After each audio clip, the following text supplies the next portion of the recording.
রাগের মাথায় আপনি সন্তানকে বললেন তুই মর, ফেরেশতারা বলল আমিন। তোর ভবিষ্যৎ অন্ধকার, ফেরেশতারা বলল আমিন।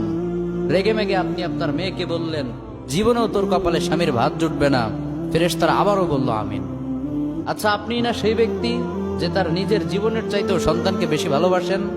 আপনি না সেই ব্যক্তি যে তার সন্তানের জন্য হাসতে হাসতে নিজের জীবনটাও দিয়ে দিতে পারেন? আপনি না সেই ব্যক্তি যে আল্লাহর কাছে নিজের চাইতেও সন্তানের জন্য বেশি দোয়া করে? তাহলে কি করে নিজের হাতে নিজের সন্তানের এত বড় ক্ষতি করতে পারলেন? Doesn't make any sense. Common sense বলতে কিচ্ছু নাই আপনাদের? আপনারা কি জানেন না আপনাদের রাগের মাথায় বদদোয়া করাগুলো ফেরেশতারা আমিন বলে? দাওয়াতুল ওয়ালিদ আলা ওয়ালাদি, বাবা মা তার সন্তানের জন্য যেই দোয়া করে সেটা ভালো হোক কিংবা বদদোয়া হোক, আল্লাহ সেটাই কবুল করে নেয়। এজন্য খবরদার, নেভার কার্স ইউর চিলড্রেন। রাগের মাথায় কখনো সন্তানকে অভিশাপ করবেন না। খুব বেশি রাগ উঠে গেলে তার জন্য